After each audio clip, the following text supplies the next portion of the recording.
My parents disowned me for refusing to give up my 8-year-old daughter. "She is such a burden," my mom said. "Things would be better without her here," my sister added.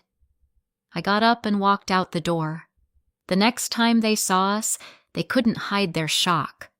I was sitting at my parents' kitchen table with both hands around a mug of coffee I had forgotten to drink, trying to say the words out loud without throwing something.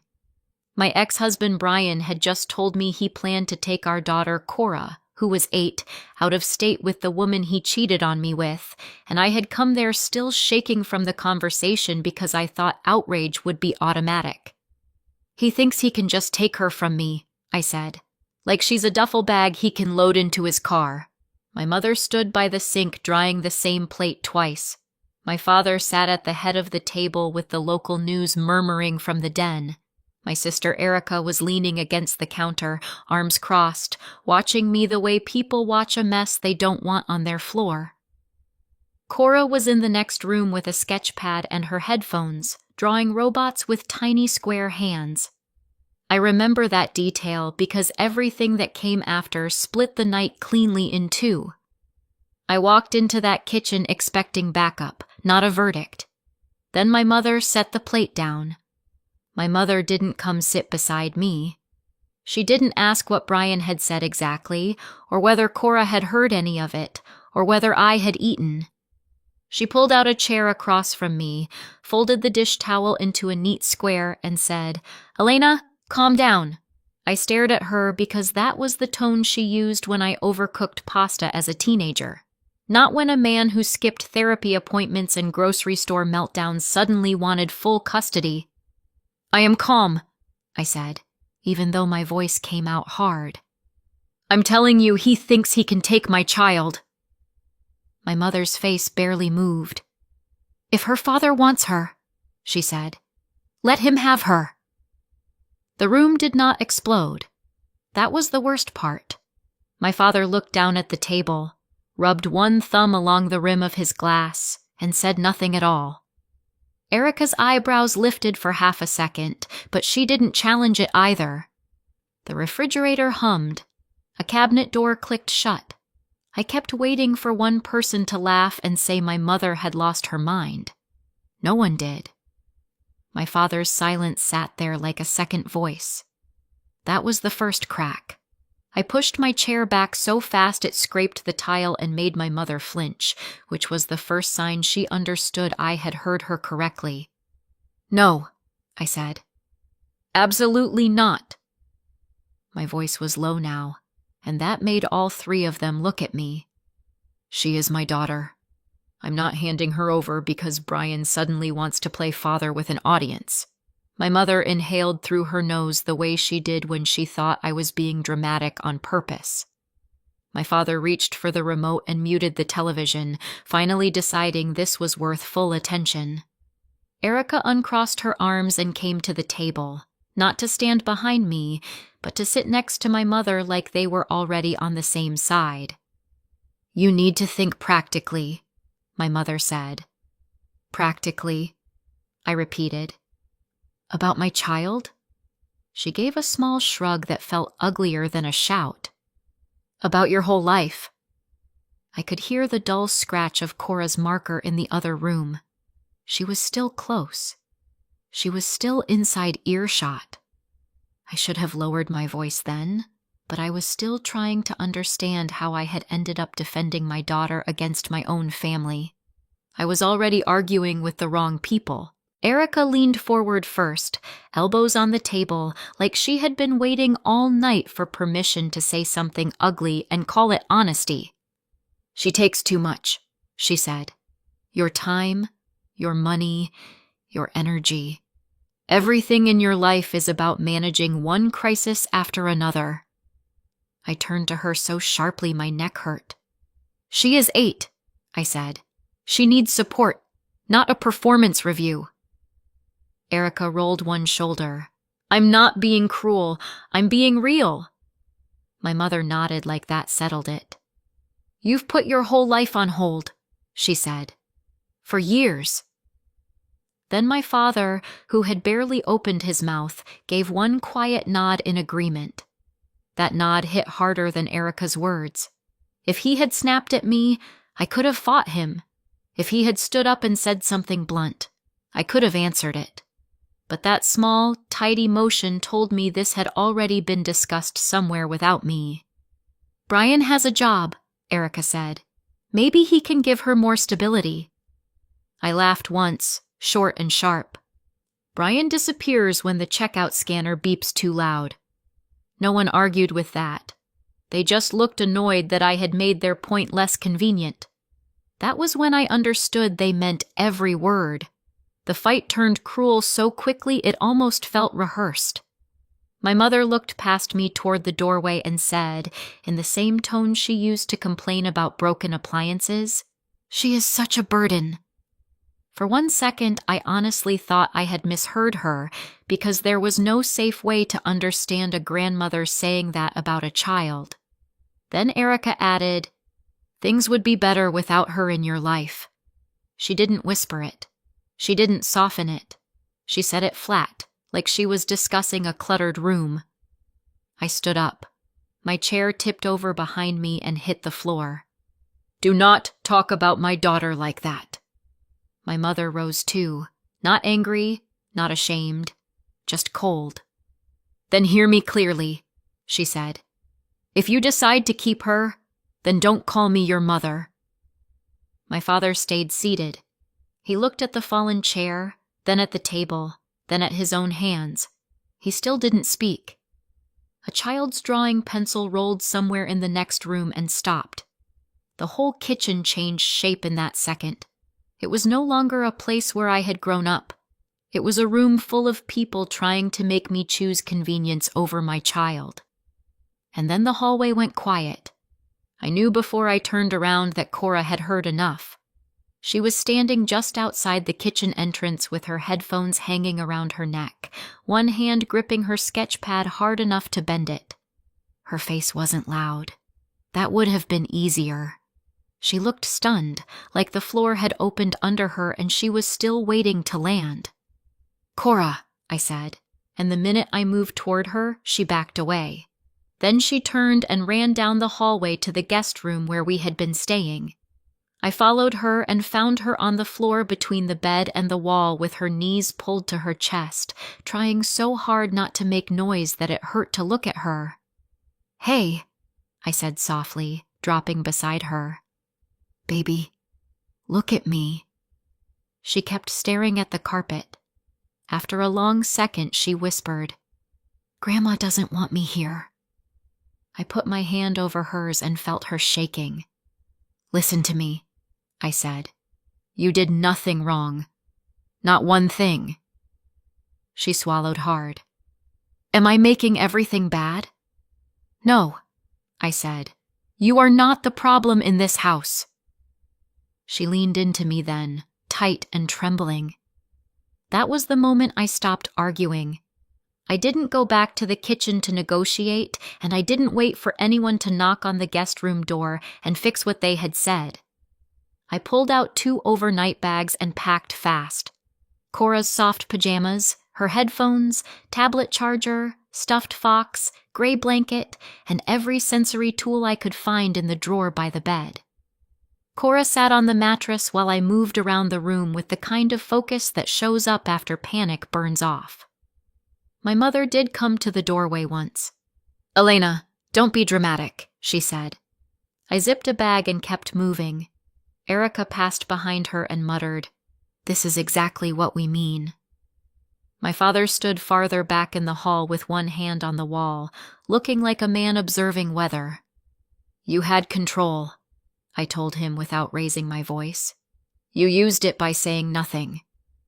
Then I took Cora's hand, picked up the bags, and walked her through the house I had grown up in without stopping for photos or goodbyes.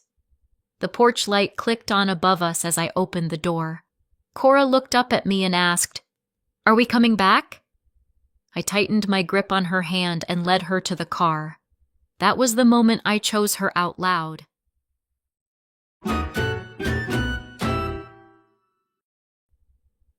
Cora turned 3 on a hot Saturday in my parents' backyard, and I had spent the whole morning trying to make the party gentle enough for her to enjoy.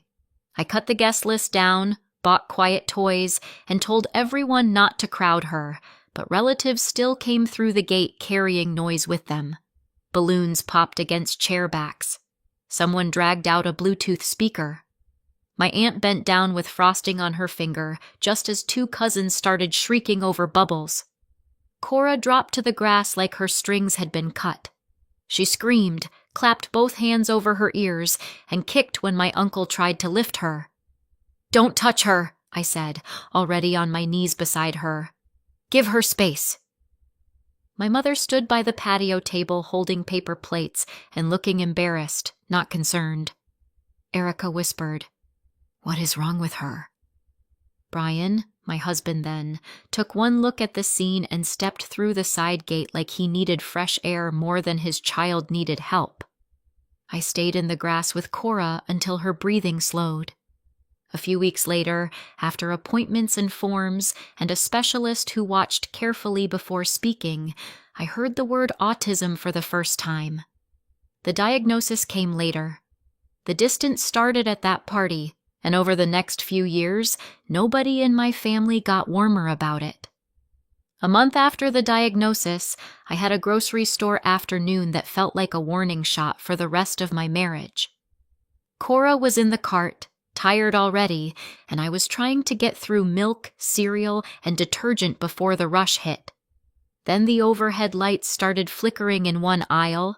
A baby began crying 2 carts over, and the checkout scanner kept firing the same sharp beep.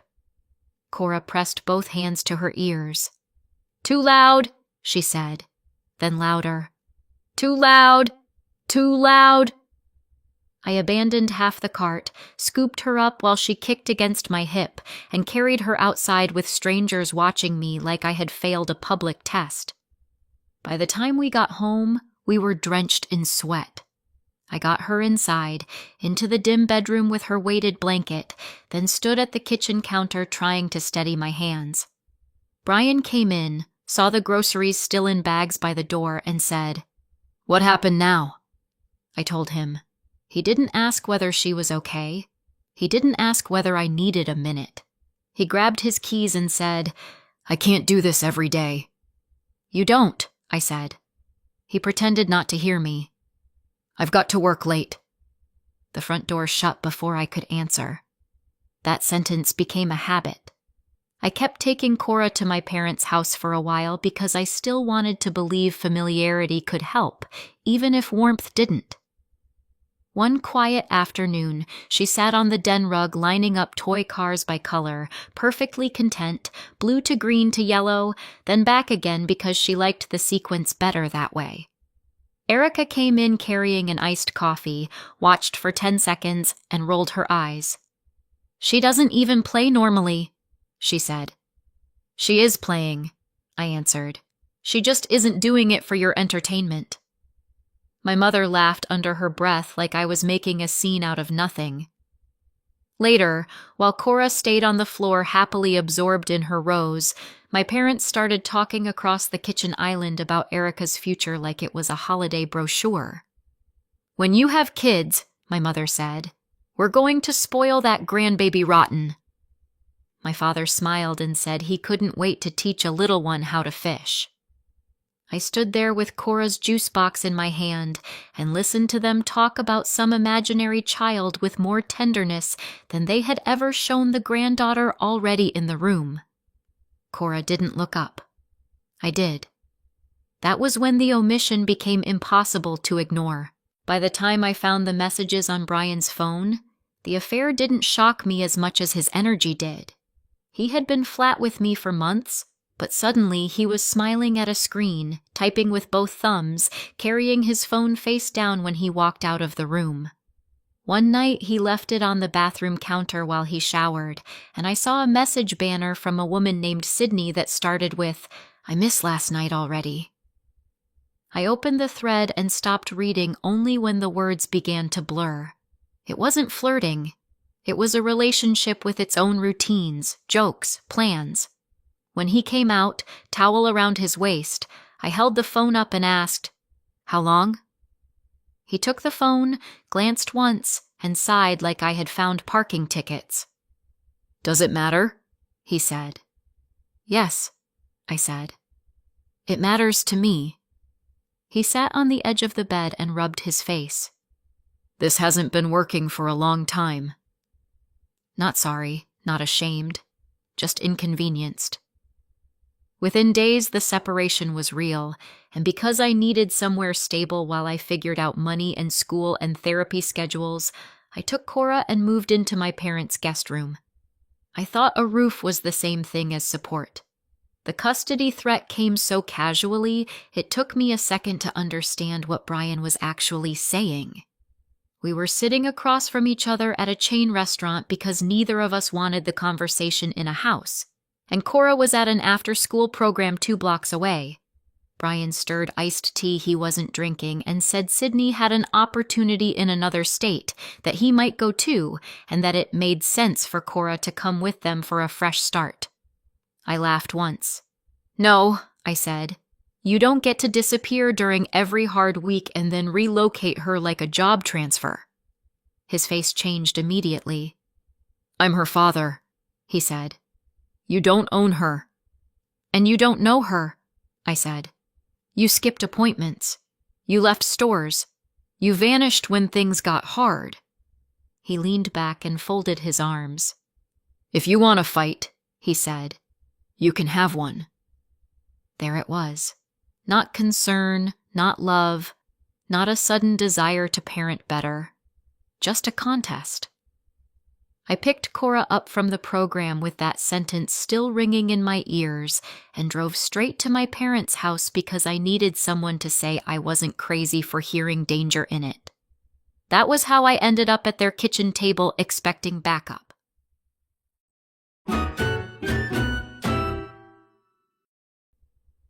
The hotel room smelled like industrial cleaner and old air conditioning, and Cora knew it wasn't home the second we opened the door. She stopped in the entryway with her backpack still on and looked at the carpet, the 2 stiff beds, the yellow light, the humming wall unit, and the hallway glow under the door. "No," she said quietly. "No, no, no." I set the bags down and went straight into motion because there wasn't room for me to fall apart too. I turned the air conditioner off, rolled towels against the gap under the door, and put her gray blanket on one bed. I lined up her headphones, stuffed fox, toothbrush, and tablet on the nightstand and asked, "Can you help me make the safe corner?" She was breathing too fast to answer, but she nodded. We dragged the desk chair into the corner, tucked her blanket over it like a little roof, and sat beneath it with the lamp off. "When are we going home?" she asked for the first time. Then again, and again. I told her the truth I could manage. "We're going somewhere new, and I'm with you." She leaned against my shoulder sometime after midnight and finally unclenched. Broken or not, I was still home. Within 4 days, I found a small rental apartment in a tired brick building with a narrow staircase and a landlord who cared more about rent than anyone's story. The place had a tiny kitchen, a living room just big enough for a second-hand couch, and a little bedroom at the end of the hall that I turned into Cora's space before I unpacked most of my own things. I used soft bulbs instead of the overhead light, labeled clear bins for socks and art supplies and sensory toys, taped a picture schedule beside her door, and put her favorite blankets in exact layers because order calmed her faster than speeches. When she walked in after school and saw everything arranged, she touched the labels with 2 fingers and said, "You made it make sense.